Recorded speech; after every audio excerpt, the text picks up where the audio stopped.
बहुत कम खर्चा कर रहे होते हैं, जरूरत होने के बावजूद भी, पैसे होने के बावजूद भी। उसको कहते हैं कंजूस, उर्दू में कहते हैं बखील। तो इकोनॉमिक्स में इन दोनों की खास कोई जगह नहीं है। मतलब आपको रैशनल होना चाहिए किसी भी इकोनॉमिक पॉलिसी का पार्ट बनने के लिए।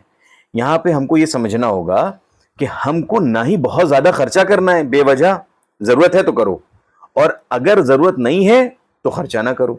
इसी तरह से अगर जरूरत है और पैसे हैं तो खर्च करो, फटे जूते पहन के टहलने की जरूरत नहीं है। You will not be termed as a rational, आपकी कोई जगह इकोनॉमिक्स में ही नहीं। तो लेकिन अब जो बीच वाले लोग आते हैं ना, इसको कहते हैं मिडिल मिडिल पाथ जो इख्तियार करते हैं, वो लोग रेशनल पर्सन कहलाते हैं। ये वो लोग होते हैं जो वक्त जरूरत पैसा खर्च करते हैं। इसी तरीके से इकोनॉमी के अंदर अगर पैसा सर्कुलेट होते होते एकदम से रुक जाए, क्लॉटिंग हो जाए कहीं पैसे की, तो पूरी इकोनॉमी की फंक्शनिंग जो होती है वो बिगड़ जाती है, जस्ट लाइक योर बॉडी।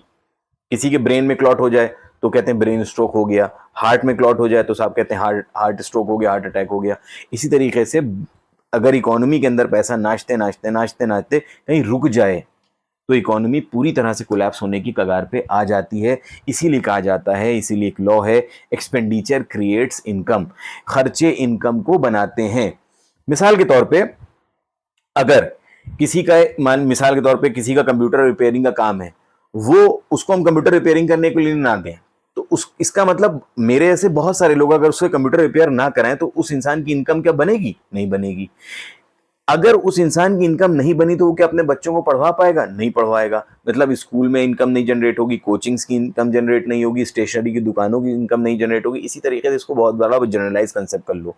मोहल्ले की दुकानों से अगर हम सामान लेना बंद कर दें तो क्या होगा अल्टीमेटली? अगर हम ये ऑनलाइन स्टोरिंग जो 10-10 15-15 मिनट के अंदर आजकल आपके डिलीवरी कर रहे हैं, अगर इसी तरीके से हम लोग इनसे खरीदते रहें तो मोहल्ले की सारी दुकानें क्या होंगी? धीरे धीरे करके बंद होना शुरू हो जाएंगी, जैसे कि हो रही हैं, उनका बिजनेस कम हो रहा है। तो ये मोहल्ले की दुकान जो जितने भी दुकानदार हैं, इन शॉपकीपर्स हैं, इनके पास पैसा होगा? बहुत कम हो जाएगा। इनके भी खर्चे कम हो जाएंगे। अगर इनके खर्चे कम होंगे तो इनके बच्चे स्कूल में पढ़ने नहीं आएंगे। इनके घर में अगर पंखा खराब होगा तो पंखा बनने नहीं जाएगा। अगर इनके घर के अंदर किसी का जूता टूट जाएगा तो जूता नया नहीं आएगा। तो ये सारी जहां जहां ये खर्चा कर रहे थे वहां वहां की इनकम क्या होगी? धीरे धीरे कम होना शुरू हो जाएगी। इसीलिए हम कहते हैं कि इकोनॉमी में अगर कहीं पे भी पैसा क्लॉट होना शुरू हो जाए, पैसा जमना शुरू हो जाए, पैसा खर्च होना, सर्कुलेट होना बंद हो जाए, तो पूरी इकोनॉमी पे उसका असर देखने को मिलता है।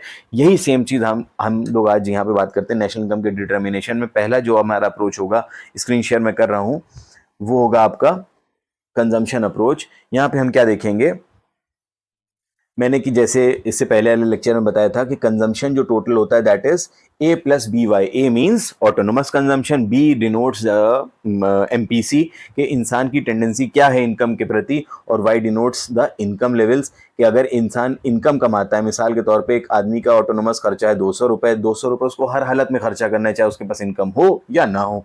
साथ ही साथ उसका इंक्लिनेशन है कि वो अपनी इनकम का 80% खर्च कर देता है, और उसकी इनकम है मान लीजिए 1000 रुपए, तो 1000 का 80% कितना हो गया? 800 रुपए।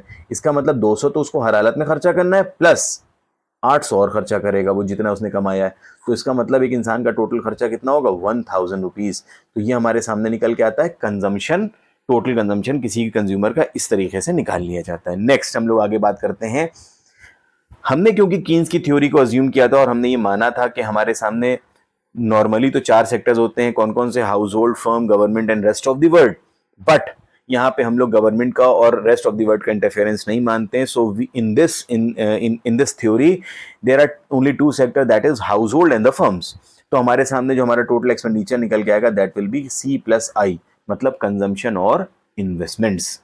ठीक है, हम लोग अब आगे बढ़ते हैं, कर्व की तरफ बढ़ते हैं। On Y axis we are showing, इसी तरीके से हमको पहले समझाना है, लिखना है। On Y axis we are showing the consumption and saving, O will be the point of origin, X axis shows denotes the income levels, C will be the consumption, and C+I will be the total expenditure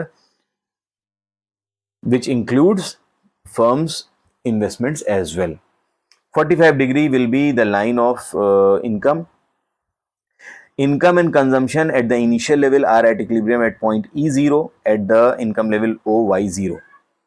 इसके बाद हम लोग आगे बात करते हैं कि जब हमारे सामने फर्म का कंसिडरेशन भी आ गया, मतलब इन्वेस्टमेंट्स भी आ गए, तब हमारा जो ये आपकी जो इनकम लाइन आ रही है, ये हमारी इनकम लाइन कहाँ पे इक्विलिब्रियम करती है? At point E at the income level OY। यहाँ तक हमारे सामने बिल्कुल क्लियर बात आती है। नेक्स्ट पैराग्राफ में हमको जो समझना है और जो लिखना है वो क्या है कि दिस पॉइंट सी, जो लाइन यहाँ पे आ रही है OY2 इनकम की, ये पॉइंट किससे टच हो रहा है? सी पॉइंट जो टच हो रहा है वो किससे टच हो रहा है? इन्वेस्टमेंट से। इसी तरीके से इन्वेस्टमेंट से और कंजम्पशन से जो लाइन टच हो रही है वो दूसरा पॉइंट कौन सा है? ए पॉइंट, जो कि इनकम लेवल OY1 पे हमारा शो हो रहा है। इसका मतलब सी और ए पॉइंट ये दोनों किसका पार्ट है? कंजम्पशन और इन्वेस्टमेंट का, मतलब एग्रीगेट एक्सपेंडिचर का पार्ट है। सिमिलरली जो पॉइंट जी है ये टच हो रहा है किससे? इनकम लाइन से, और ये पॉइंट एफ भी इनकम लाइन से टच हो रहा है, मतलब जी और एफ ये दोनों पॉइंट है किसके? इनकम लाइन के। सो एट पॉइंट Y0, अब आपको इस तरह से समझाना है कायदे से बच्चों, एट OY2 लेवल, ये कौन सा लेवल है? OY2 level. At OY2 level we are seeing that consumption, that aggregate expenditure means the point C is greater than income, that is point G। मतलब इसको हमने यहाँ पे इसके शॉर्ट में लिख दिया, at OY2 aggregate expenditure is greater than the incomes, means the point C is greater than G। that means यहाँ पे क्या हो रहा है? यहाँ पे खर्चा ज्यादा हो रहा है। खर्चा क्योंकि ज्यादा हो रहा है? क्योंकि कंजम्पशन लेवल आपके और इन्वेस्टमेंट लेवल पॉइंट सी से डिनोट हो रहे हैं, जो कि ज्यादा है पॉइंट जी से। और मैंने अभी आपको शुरू में बताया कि जब भी खर्चा ज्यादा होगा तो लोगों की इनकम जनरेट होगी। तो अब इस केस में क्या होगा? Y2 से बढ़ के इनकम कहां जाएगी? OY पे आपकी इनकम आके रुक जाएगी। Similarly if we are talking about OY1, अगर हम इनकम लेवल OY1 की बात करें, so here income is denoted at point F और total expenditure is defined by point A। तो यहां पे F is greater than A, means your income is greater than your expenditure, मतलब यहां पे खर्चे कम है। और जब खर्चे कम होते हैं, मैंने कहा था जस्ट लाइक क्लॉट, पूरी जो फ्लो है वो क्या हो जाएगा? धीरा हो जाएगा, ब्लड का फ्लो, इकोनॉमी में पैसे का फ्लो धीरा हो जाएगा, और income will be shifted from OY1 to OY। So OY will be the point of equilibrium. मैंने यहाँ पे ऊपर देखिए डिनोट भी कर दिया है। OY और EY ये दोनों लाइन बराबर होंगी, EY ये वाली लाइन और OY ये वाली लाइन, ये दोनों लाइन बराबर होंगी। OY2 जो इस इक्विलिब्रियम से पहले वहां पे क्योंकि खर्चे ज्यादा हो जाते हैं इसलिए इनकम बढ़ के Y की तरफ आएगी, और Y के बाद अगर ऐसे ही चलता है तो क्योंकि इनकम वहां पे ज्यादा है, खर्चे कम है, तो इनकम समेट के वापस OY पे आ जाएगी। तो equilibrium will be at OY income level. So this is the consumption approach.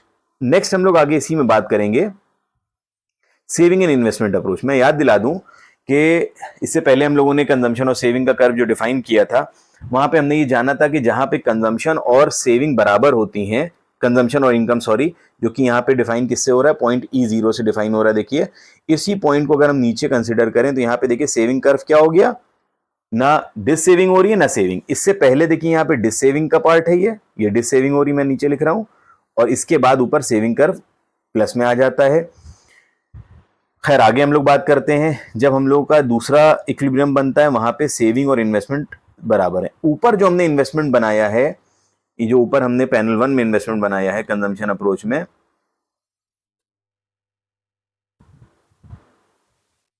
एक मिनट रुकिए, ये जो हमारा इक्विलिब्रियम बन रहा है पैनल 1 में, यहाँ पे कंजम्पशन और इन्वेस्टमेंट, जो इन्वेस्टमेंट हम लोग यहाँ पे ले रहे हैं इसको इंड्यूस्ड इन्वेस्टमेंट कहते हैं। दो तरह के इन्वेस्टमेंट्स होते हैं, इंड्यूस्ड जो कि किसी चीज से डिफाइन हो रहे हो, यहाँ पे इनकम से डिफाइन हो रहे हैं, और एक होते हैं ऑटोनोमस जो कि किसी इनकम लेवल से किसी और फैक्टर से डिफाइन नहीं होते, वो होना ही होना इकोनॉमी के अंदर। तो हम लोग जो सेविंग एंड इन्वेस्टमेंट अप्रोच में इन्वेस्टमेंट्स लेते हैं वो हम लोग कौन से लेते हैं? ऑटोनोमस इन्वेस्टमेंट लेते हैं। तभी हम लोग की जो लाइन है ये क्या है? हॉरिजॉन्टल लाइन है। ये क्या है? हॉरिजॉन्टल लाइन है, मतलब यहाँ पे ऑटोनोमस इन्वेस्टमेंट्स हमारे सामने देखने को मिलते हैं। तो हमारे सेविंग्स क्या हो रहा है? सेविंग मतलब होता है हमारा लीकेज, मतलब एक सर्कुलर फ्लो से अगर हम लोग ये पैसा यूं करके नाच रहा है अगर मान लीजिए इकोनॉमी के अंदर, और इसके अंदर थोड़ा सा पैसा निकल जाए बाहर, तो ये क्या कहलाता है? सेविंग। लीकेज होता है।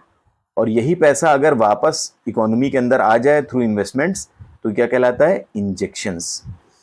तो सेविंग हमारा क्या है? पार्ट ऑफ द इनकम मानेंगे, और इन्वेस्टमेंट्स जो हमारे क्या कहलाते हैं? एक्सपेंडिचर्स कहलाते हैं। पॉइंट ई पे सेविंग और इन्वेस्टमेंट दोनों बराबर हो रहे हैं, इसका मतलब जितना पैसा लगाया जा रहा है इकोनॉमी में उतना ही निकाला जा रहा है। तो ये पॉइंट ऑफ इक्विलिब्रियम है। अगर हम इससे पहले देखें, एफ पॉइंट जो डिनोट कर रहा है वो कर रहा है इन्वेस्टमेंट्स को, और जी पॉइंट बेटा जो डिनोट कर रहा है वो क्या कर रहा है? सेविंग्स को डिनोट कर रहा है। इसका मतलब एफ पॉइंट अगर हम OY2 लेवल पे बात करें, मैंने यहाँ पे लिखा है OY2 पे बात करें, तो यहाँ पे investments are greater than saving, मतलब point F is greater than G. मतलब यहाँ पे क्या हो रहा है? पैसा मार्केट में इंजेक्ट ज्यादा हो रहा है। जब भी इंजेक्ट ज्यादा होगा, सोचो कि अगर बाल्टी में पानी भर ज्यादा रहा है, मतलब बाल्टी में एक छेद है नीचे महीन सा, लेकिन जो ऊपर नल की भरने की स्पीड है वो तेज है, मतलब पानी भर ज्यादा रहा है निकल कम रहा है, तो बाल्टी कभी नहीं खाली होगी, है ना, मतलब जो फ्लो होगा वो बना रहेगा। वहां यहां पे भी यही हो रहा है, Y2 लेवल ऑफ इनकम पे यही हमको देखने को मिल रहा है कि इन्वेस्टमेंट ज्यादा हो रहे हैं, मतलब इंजेक्शन ज्यादा हो रहे हैं, इकोनॉमी में पैसा इंजेक्ट ज्यादा किया जा रहा है, निकाला कम जा रहा है, तो हमारी जो इनकम होगी वो क्या होगी, OY2 से बढ़ के कहां चली जाएगी, OY पे चली जाएगी। सिमिलरली अगर हम बाद में बात करें OY1 पे बात करें, तो OY1 पे हमें क्या देखने को मिल रहा है, सेविंग देखो हमारी कहां है, पॉइंट डी पे है, और हमारी जो इन्वेस्टमेंट्स है वो कहां है, पॉइंट जीरो, मतलब जो बाल्टी में छेद था नीचे वाला उसको बड़ा कर दिया, ऊपर की नल की स्पीड धीरे कर दी, मतलब पानी भर तो रहा है लेकिन पानी भरने की स्पीड कम है, निकलने की स्पीड ज्यादा हो गई, तो जो फ्लो होगा क्या होगा, बाल्टी का कम हो जाएगा। यहाँ पे भी यही होता है, इकोनॉमी के अंदर सेविंग बहुत लोग कर रहे हैं, अपने पास जमा कर करके अपने घर में, अपने बिस्तर के नीचे, अपने फ्रिज के पैकेट के अंदर, अपने जूते के नीचे, हर जगह घुसड़ घुसड़ के पैसे रख रहे हैं, बैंकों में जमा नहीं कर रहे हैं। अगर बैंक में जमा करते तो मोबिलाइजेशन ऑफ सेविंग का प्रोसेस हमारे सामने आता, बट यहाँ पे ऐसा नहीं हो रहा है। ये लोग क्या कर रहे हैं, पैसे को जमा करके अपने पास रख रहे हैं, बैंकों में नहीं कर रहे हैं, तो इसका मतलब इन्वेस्टमेंट्स कम है, सेविंग ज्यादा है। जब इन्वेस्टमेंट होंगे ही नहीं तो क्या होगा, इकोनॉमी के अंदर पैसा धीरे धीरे कम हो जाएगा, लोगों पर जॉब्स नहीं होंगी, जब लोगों पर जॉब्स नहीं होंगी तो ऑब्वियसली इनकम कम होगी, तो इनकम जो थी हमारी OY1 से गिर के कहाँ जाएगी, OY की तरफ आ जाएगी, और OY2 से जब होगी तो बढ़ के OY की तरफ चली जाएगी, क्योंकि यहाँ पे इन्वेस्टमेंट्स ज्यादा देखने को मिलेंगे। तो उम्मीद करते हैं बच्चों को यहां तक बात समझ में आ गई होगी। इस पूरे चैप्टर का जिस्ट यही है कि खर्चा कीजिए, हमेशा कीजिए, लेकिन हद के अंदर। अगर जरूरत है तो हमें पैसे खर्च भी करना है, पैसे खर्च नहीं भी करना है, कब करना है और कब नहीं करना है ये सोच जिस दिन डिफाइन हो जाएगी, then you will be termed as a rational consumer. And I urge all कि आप लोग रेशनल बनिए, बेवकूफ बनने की जरूरत नहीं है।